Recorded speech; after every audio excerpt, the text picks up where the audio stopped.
Surgery కంటే hospital bill అంటేనే భయం. అదే మధ్య తరగతికి అందుబాటు ధరలో వైద్యం. Medistar hospitals. చాలా తక్కువ మంది అంత బిజీగా ఉంటారు. షార్ట్ స్పాన్ లో హైయెస్ట్ ఫిల్మ్స్ చేసిన రికార్డ్ ఉంది ఆయనకి. సూపర్. బట్ ఇక్కడ నా చిన్న డౌట్ మేడం, ఇంత బిజీగా ఉండే మనిషి నిజానికి అంటే ఇది ప్రస్తావించవచ్చో తెలీదు, ప్రస్తావిస్తున్నాను, మీకు ఇష్టమైతే కంటిన్యూ చేద్దాం.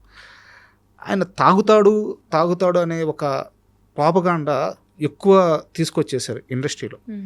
కానీ ఇంత బిజీగా ఉండే మనిషి ఎంత తాగుతాడు, ఎన్ని రోజులు తాగలడు? ఎందుకు ఈ రకమైన ప్రాపగాండా ఎంఎస్ గారి మీద పడింది? ఆయన చేసిన క్యారెక్టర్స్ వల్లేనండి. క్యారెక్టర్స్ ఆయన చాలా రియలిస్టిక్ గా చేస్తారు.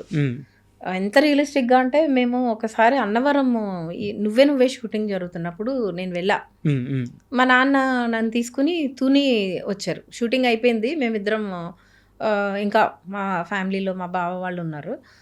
వచ్చి ట్రైన్ ఎక్కే ముందు తుని వెళ్ళాం. ఎందుకో ఒక చిన్న పని ఉండి ఎవరినో కలవడానికి అనుకుంటా వెళ్ళా. ఒక చోట ఛాయ్ తాగుతున్నాం. ఒక అతను వచ్చి రా పద మనం బెల్ షాప్కి వెళ్దామని చెప్పి లాక్కెళ్తున్నాడు. అంటే they think they own him like that. MS రా నువ్వు అని చెప్పి ఇట్లా చేయి పట్టుకుని లాక్కెళ్తుంటే ఉండు అని చెప్పి అతను అలా సంధాయించి మేము వెళ్ళిపోయాము.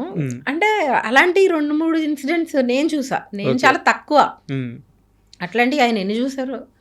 అంటే పీపుల్ థింక్ దట్ ఆయన రోజు తాగే చేస్తాడు, ఇలా కూడా చాలా మంది అనుకుంటారు. ఆయన సరస్వతిని చాలా గౌరవించే వ్యక్తి. ఎప్పుడు వర్క్లో ఉన్నప్పుడు he never touch alcohol or anything. Work అయిపోయిన తర్వాత ఆయన లైఫ్ ఆయనది, ఆయన ఇష్టం.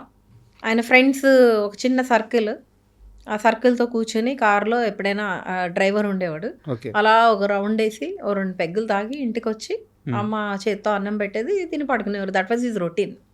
అంటే ఓపెన్ హార్ట్ విత్ ఆర్కేలో ఫస్ట్ క్వశ్చనే మీరు తాగుతారా సంతు ఇట్లా డిస్కషన్ అనగానే ఆయన ఫస్ట్ ఇచ్చిన ఆన్సర్, నేను తాగుతాను కానీ తాగి నా ఇంటికే పోతాను అంటాడు.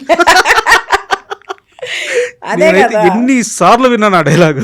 తాగడం తప్పు కాదు, తాగి ఎవరినన్నా ఇబ్బంది పెట్టడం తప్పు. అది ఆయన హ్యాబిట్, అది ఆయన ఎప్పుడన్నా వర్క్ అయిపోయిన తర్వాత రిలాక్సేషన్ అది. అంతేగాని కాకపోతే ఆయన తాగబోతు క్యారెక్టర్స్ కొన్ని 100 చేసేయడం వలన పీపుల్ థింక్ దట్ ఆయన తాగేసి పని చేస్తాడో ఏమో అన్న ఒక అది కూడా మేము కాంప్లిమెంట్ లాగానే తీసుకున్నాం.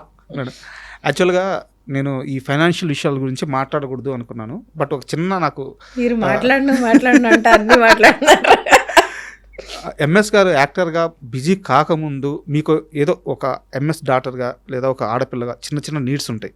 వాటిని మీరు కొనలేని సిచ్యువేషన్ నుంచి ఆయన యాక్టర్గా ఎస్టాబ్లిష్ అయిన తర్వాత అవి చాలా ఈజీగా మీకు వచ్చేసే మూమెంట్స్ ఉంటాయి కదా. సో ఫైనాన్షియల్గా తేడా మీకు అర్థమవుతుంటుంది, మీరు అప్పటికే పెద్దవారు కాబట్టి. సో ఆ ఎంజాయ్మెంట్ ఏ క్షణంలో అనుభవించారు? ఫైనాన్షియల్ ఎంజాయ్మెంట్ ఫాదర్ వల్ల? అట్లా ఏం లేదండి. నిజంగా చెప్పాలంటే మా నాన్నగారు మమ్మల్ని చాలా, ఎంత పెద్ద యాక్టర్ అయినా చాలా లోవర్ మిడిల్ క్లాస్ లైఫే లీడ్ చేయించేవారు. అవునా? You don't believe. మాకు ఒక్క క్లబ్లో మెంబర్షిప్ ఉండదు ఎక్కడ. మేము మా నాన్నగారు ఉన్నప్పుడు మేము ఒక ఫారెన్ ట్రిప్కి కూడా వెళ్ళలేదు నిజం చెప్పాలంటే. ఏ రోజు వెళ్ళా. ఆయన ఏంటంటే ఈరోజు బాగుంది ఇండస్ట్రీలో, రేపు ఏమవుతుందో ఈ అన్సర్టనిటీలో చాలా నార్మల్ లైఫే మేము లీడ్ చేసాం. Okay, very very normal life. ఇప్పుడు I take my daughters to every now and then I take them, ఎందుకంటే I love traveling a lot. Traveling నన్ను ఒక వ్యక్తిగా తీర్చిదిద్దింది. సో మేము ఎక్కువ ట్రావెల్ చేస్తుంటాం. అప్పుడు అంతా అసలు నేను అనేదాన్ని, డాడీ వాళ్ళు ఫ్రీగా వచ్చి ఇచ్చేవారు మెంబర్షిప్ టాప్ క్లబ్స్ అన్నింటిలో. ఒక లైఫ్ స్టైల్ ఉంటుంది కదా, తీసుకోవచ్చు కదా అంటే, ఎందుకు నేను వెళ్తే నాకు ఫ్రీ ఎంట్రీ ఉంటుంది, మీకెందుకు అంటారు. అలాంటి ఏమీ లేవు. డబ్బుని ఎలా చూసేవారు ఆయన? డబ్బుకి విలువ లేదు ఆయన దృష్టిలో అస్సలు. ఏ రోజు కొడుకు సినిమా ప్రొడ్యూస్ చేశారు కదా, ప్రొడ్యూసర్స్ వేరే వాళ్ళు డైరెక్ట్ చేసినప్పుడు లాస్ట్ మినిట్లో వాళ్ళు ఏదో వాళ్ళకి నాన్నగారికి ఒక చిన్న డిఫరెన్స్ వచ్చి మొత్తం ఫిలిం హ్యాండ్ ఓవర్ చేసుకుని మాకున్న ప్రాపర్టీస్ అన్నీ సోల్డ్ అవుట్ చేశారు. అప్పటి వరకు మేము ఏదైతే సంపాదించారో నాకు కొనిచ్చిన ఒక చిన్న ఫ్లాట్ తప్ప ఈ సోల్డ్ అవుట్ ఎవ్రీథింగ్. ఆయనకి అసలు డబ్బు నథింగ్. నేను 2 జతలు పట్టుకుని వచ్చాను హైదరాబాద్, మనకు ఇల్లు ఉంది చాలు కదా అనేవారు. అది మై ఫాదర్. ఎందుకు అది అందరికీ తెలుసు ఇండస్ట్రీలో, ఎవ్రీబడి టోల్డ్. బర్నీ గారు కానీ అందరూ ఎందుకు అసలు నీకు అవసరమే లేదు, ఉమ్, మీరెందుకు ఇవ్వాలి, కష్టపడి సంపాదించావు, రేపు పొద్దున్న నువ్వు డైరెక్టర్ అయిన తర్వాత యాక్టర్గా మళ్ళీ కొంతమంది ఇస్తారో ఇవ్వరో, మన ఫ్యూచర్ ఏంటో తెలీదు అంటే హీ డజంట్ కేర్. మాట ఇచ్చాను, నాకు అవసరం లేదని మొత్తం ఇంత అమ్మేసి మూట్లతో డబ్బులు చూడటం అదే ఫస్ట్ టైం నేను. ఉమ్. ఇచ్చేసారు. ఎందుకు అంత రిస్క్ స్టార్టెడ్ చేశారు? అగైన్. ఎందుకు అంత రిస్క్ చేశారు? ఒక మాట ఆయన వెళ్ళి అన్నారు, we all stood by that, అంతే. ఎవరితో అన్నారు అన్నమాట? ప్రొడ్యూసర్ తోటి okay. I will release my film, నేను హ్యాండ్ ఓవర్ చేసుకుంటా అన్నారు. ఇంకా దానికి నిలబడిపోయారు. ఇంకా ఎవరం మేము అడ్డం చెప్పడం కానీ ఏం చేయలేదు, ఎందుకంటే that is what you always raised us like a normal people. అలా ఉండడమే మాకు ఇవాళ ప్లస్ అయింది.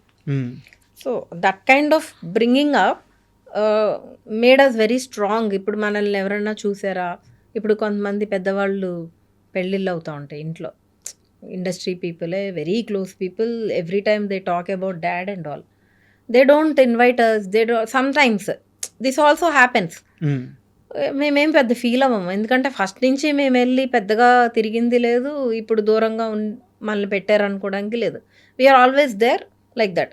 నా వర్క్ త్రూ నాకు ఎవరన్నా పరిచయం అయ్యి వాళ్ళతో మాట్లాడతాం, లేదంటే లేదు, అంతే తప్ప నాన్నగారు ఉన్నారు కాబట్టి మేము వెళ్ళి ఎవరింటికన్నా వెళ్ళడాలు తిరగడాలు లేదు.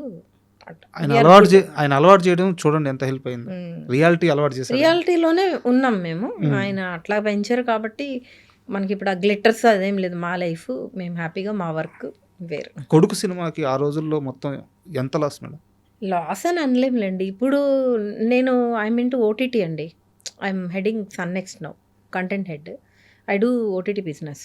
సో అప్పుడు మేము లాస్ అనుకుంటే ఇప్పుడు వచ్చే సినిమాలు ప్రతి సినిమాకి అసలు ఎంత రిటర్న్ వస్తుంది.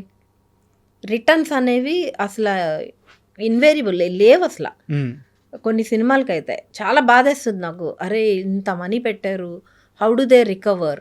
So we keep trying. ఒక స్ట్రాటజీ ఉండాలి. అప్పట్లో ఓకే అంటే మాది కాదు కదా, మేము ప్రొడ్యూస్ చేయలేదు, somebody produced, it is their job to do the business. When they couldn't do it, my father grabbed it, ఎందుకంటే సినిమా కిల్ అవ్వకూడదని. But we are not business people. At that point we lost, ఎందుకంటే మాకు business వచ్చి ఉంటే వేరేలా ఉండేది.